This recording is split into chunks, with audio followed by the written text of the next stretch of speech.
Chapter 3 Isra. There's a muffled kerplunk, and the monstrous man's arm goes limp. It lolls against my leg, heavy and so hot that it burns through my overalls. He's not as hot as hot as I've imagined the desert sand would be against my bare feet. No human could live through such heat, not for long. I don't know about a Monstrous, but he certainly wasn't warm before. Take him to the cells, I say, my breath coming fast. Bring the healers to see him. Find the king and tell him I'll meet him there. Baba. By the moons he'll be terrified and livid. He's already locked me away. What will he do now? When he learns I've been out of the tower and met such trouble? Put bars on the windows? Brick up the stairs? The thought of being any more trapped than I am is almost enough to make me hope the poison in my blood kills me. I shiver. I ask the Monstrous to kill me. Why? What was I thinking? I don't want to die. I want to live. But Princess, do as she says, comes a worried voice from my left. We need the monster awake. He might be the only one who knows the cure. I'll escort Princess Isra. Hurry! The air fills with the scuff of soldiers' boots, then grunts and groans as the heavy Monstrous is hauled from the ground, and with more scuffs is carried away. Let me help you, Princess, the remaining soldier says. His voice is familiar, though I don't know why. I've never spoken to a soldier. I've never spoken to any men at all, except for my father, Junji, and now the Monstrous. The Monstrous was definitely a man, the size of a small mountain. The only thing I've ever seen larger than him is I. My people are almost invariably small of stature and petite of bone, with nut-brown skin and straight black hair. The Monstrous had similar hair, but he stood a head taller than me, with shoulders the size of boulders, covered in orange and gold scales, like a fish, but dry and smooth. No, not like a fish, like a snake. The thought makes me shudder as I take the soldier's hand and let him help me to my feet. Are you able to walk, milady? His voice pricks at me, like one of the needles in my maid's apron pocket. It's how Needle got her name, the day she came to give me a bath. I had just turned 5 and was still feral with grief. She started unbuttoning my dress, and I shoved her away, pricking my fingers on the sharps in her apron in the process. Strangely, the pain calmed me. Needle's gentle touch, her hands like birds alighting on my head, my shoulder, my cheek, communicating concern with every cool brush across my skin, calmed me more. She was only 15, but her touch reminded me of Mama's. I let her stay, when I sent every other companion away. I'm surprised to find I want her now. I would like very much to have Needle's slim fingers under mine, making the signs for calm down and we'll sort this out. I didn't think I was afraid of anything, but now I am. I am afraid. My fingers tremble as I touch the torn flesh at my shoulder. I don't feel the poison yet, but I could at any moment. I try to swallow, but my throat is too tight. I don't want to die, not like this. It's not fair. I've lived with death hovering over my shoulder my entire life. But I never. Should I carry you, Princess? The soldier's hand warms the small of my back. My spine ripples as I twist away. His touch is foreign, unexpected, too strange after the night I've had. I'm sorry, I shouldn't. The soldier clears his throat. I was wounded as well. You were? The Monstrous tore the skin at my leg. He sounds younger than he did before. Scared. I reach out, brushing his shoulder with my hand. surprised that my arm is parallel to the ground. The soldier is near my size, shorter only by a bit. Thank you for helping me. Please, don't thank me. His hand finds the small of my back again, settling over the knobby bones of my spine. The warmth of him, cooler than the monstrous but warmer than me, in my sweat-damp clothes, heats my hips, my stomach, my chest. It was a privilege to defend the life of our queen. Before I realize what's happening, soft, hot skin presses against my half-open mouth. I flinch, but the soldier's hand at my back holds me still as his lips move against mine, as his tongue flicks out, bidding a cautious hello. A kiss.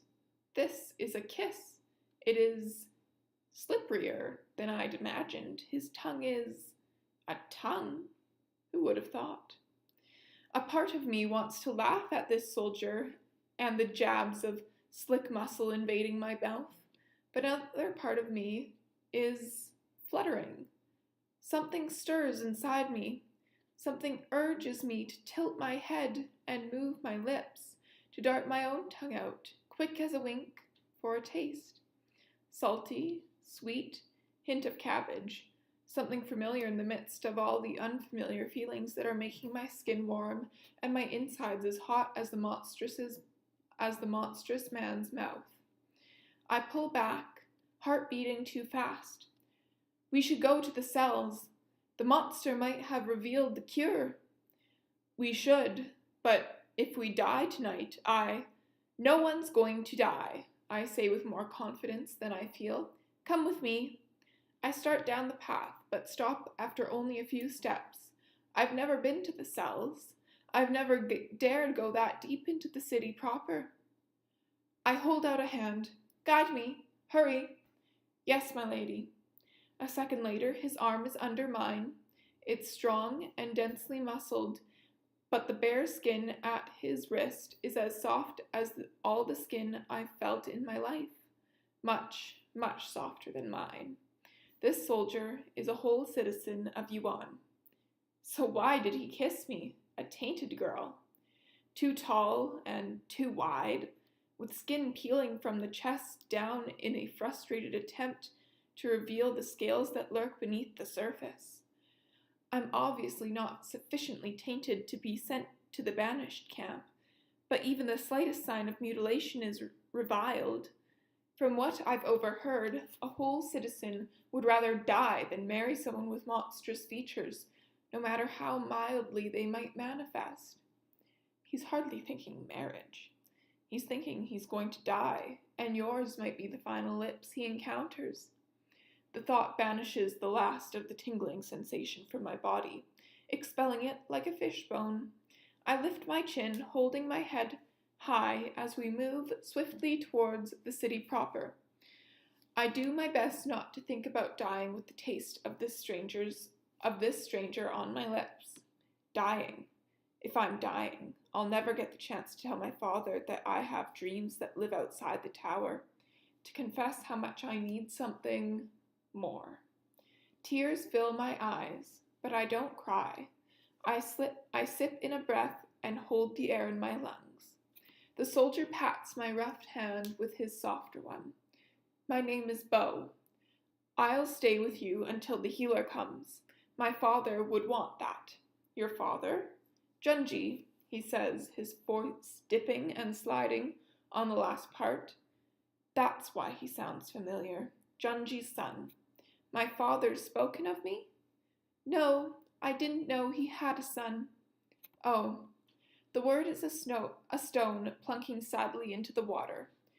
But he doesn't speak to me often, I say, feeling a little sorry, despite my fear and the shame still lingering on my lips. Most of the time, he's only at the tower to steal my father away on business.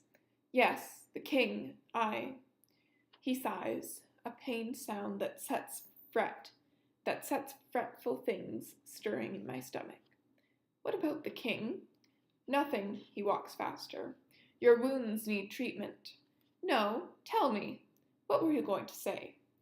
I can't, he whispers. Your health is the most important thing. I feel fine. I do. The scratches still sting, but the feverish sensation is gone. I am no healer, but it doesn't feel as if there's a poison in my blood. It makes me wonder, has my slight mutilation made me immune to the creature's venom, or could the text about poison in the Monstrous's claws be wrong? Was the Monstrous lying when he said I'd die without his help, saying whatever he had to escape to the river? The river. My hand tightens on Beau's arm. The Monstrous wanted me to take him to the caverns where the underground river flows. That must be how they... We know, he interrupts, making me sputter. I can't remember the last time I was interrupted. Have I ever been interrupted? There were 3 other creatures. Their hair was damp when we captured them. My father guessed where they'd come from. The guards are in place now. No more Monstrous will get into the city tonight. Did you kill the others? I ask, afraid to hear the answer. The Monstrous are terrifying, but they also have language and pain. They aren't the complete savages Baba and Junji have made them out to be. There's a chance we might be able to make peace with them. Not yet. Even at those 2 small words, his bloodlust is clear. They speak our language, I say gently. They may not be as savage as we thought. Beau's muscles flex beneath my hand. They're worse. They're devils. Devils or not, it doesn't make sense to kill them if we don't have to. It will only make things worse for the city. I think of the monstrous man, how he endured my fingers roaming his face. He could have killed me, but he didn't. He showed mercy. How can we do anything but offer the same? It will be up to you to decide, of course. Beau's voice is stiff. My queen. Don't call me that, I snap, wishing I didn't need his arm to guide me. I'd prefer not to be touching this soldier anymore. I'm not queen yet. Yes, my lady, he whispers. You are. I am. I am. The ground turns against me, and I trip over the raised edge of a paving stone. Beau catches me and holds me up by the elbow. His hand is larger than I thought. It circles my bone, making me feel like a child, but I am not a child. I am queen. That means Baba. There isn't enough breath in me to finish the question. This can't be true. Baba was with me this morning.